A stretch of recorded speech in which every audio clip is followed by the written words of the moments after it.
స్తోత్రమేసయ్య. ప్రియమైన దేవుని బిడ్డలారా, క్రీస్తు నామములో మీ అందరికీ సమాధానము కలుగునుగాక. ఆమేన్.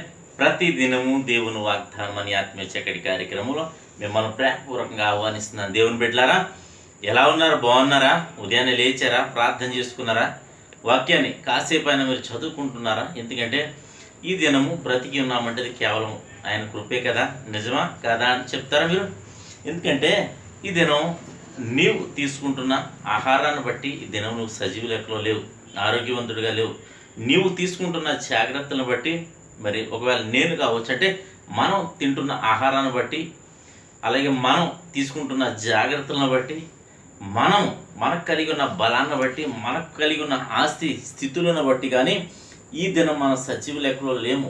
కేవలం ఆయన కృప వలనే ఈ దినం బ్రతికి ఉన్నాం, సజీవ లెక్కలో ఉన్నాం. కనుక ప్రియమైన దేవుని బిడ్డలారా, నిత్యము ఆయనకు రుణపడి ఆయనకు కృతజ్ఞతాస్తుతులు చెల్లించుచు ప్రతి దినము ఈ దినం నాకు ఇచ్చావు ప్రభువా, ఈ దినాన్ని చూడడానికి ఎంతోమందికి లేని భాగ్యం, యవనస్తులు, చంటి బిడ్డలు అనేక మంది చనిపోతూ ఉన్నారు. ఈ దినం కేవలం దేవుని కృపను బట్టి ఈ దినం మనము చూడగలుగుతున్నాం. కనుక ఆయనకు కృతజ్ఞతాస్తుతులు చెల్లిద్దాం.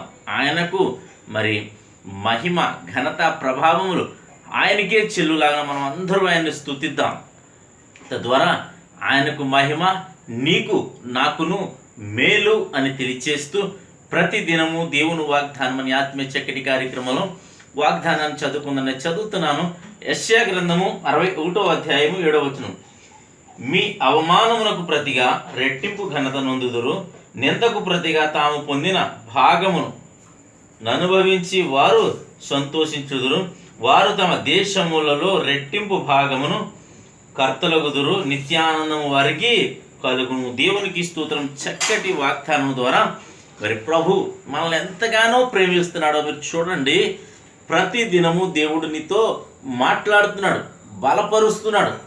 ఎందుకంటే ఆయన నిన్ను ప్రేమిస్తున్నాడు. ఎంతగా ప్రేమిస్తున్నాడంటే ఇంతకాలం నువ్వు అనేకమైన నిందలు, శ్రమలు, అవమానాలు నువ్వు పొందుకున్నావు. అయితే నిందకు ప్రతిగా ఏమంటాడంటే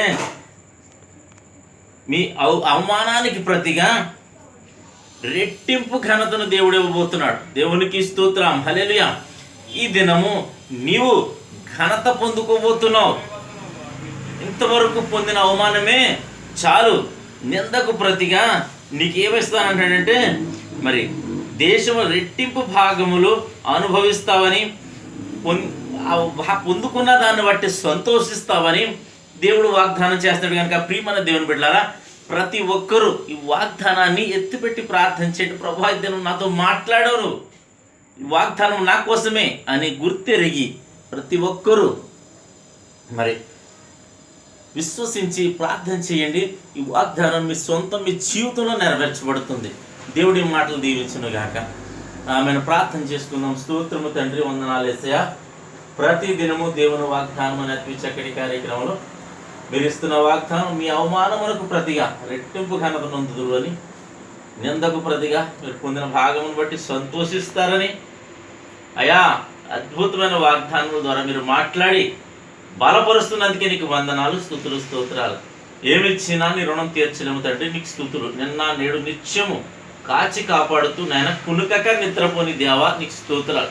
ఎంతమంది ప్రజలు ఆయా శ్రమలు, ఇబ్బందులు, ఇరుకులు, వ్యాధులు, బాధలు, అప్పులు నాయన అనేకమైన రీతిలుగా నాయన నలిగిపోతుండగా నీ ప్రజలను ప్రభువా నాయన నిందల పాలవుతున్నావు నీ బిడ్డలను తండ్రి.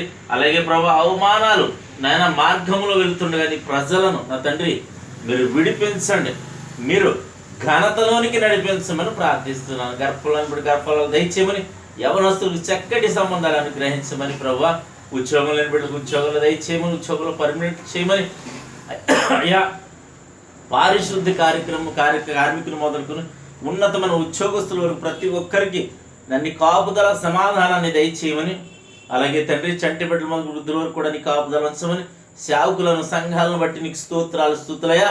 ప్రతి ఒక్కరిని జ్ఞాపకం చేసుకోండి, కాపుదల ఉంచండి. అలాగే ప్రభా, ఇజ్రాయెల్ దేశాన్ని, మణిపూర్ రాష్ట్రాన్ని కాచి ఎక్కడెక్కడైతే చర్చిలు కూల్చివేయబడ్డాయో మరలా తిరిగి నిర్మించబడటకు నీ కృపను అనుగ్రహించండి ప్రభా, నీకు స్తోత్రాలు.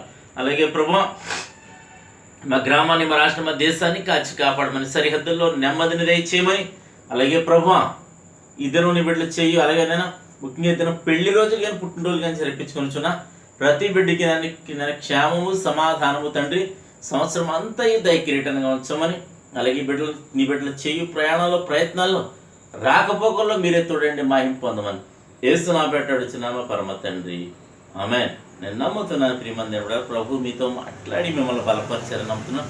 ఈ వీడియోని మీరు అనేక మందికి షేర్ చేయడం ద్వారా ప్రతి ఒక్కరిని బలపరచండి. తద్వారా మీకు క్షేమము సమాధానం అని తెలియజేస్తూ దేవుడు నిన్ను కుటుంబాన్ని దీవించునుగాక ఆమేన్.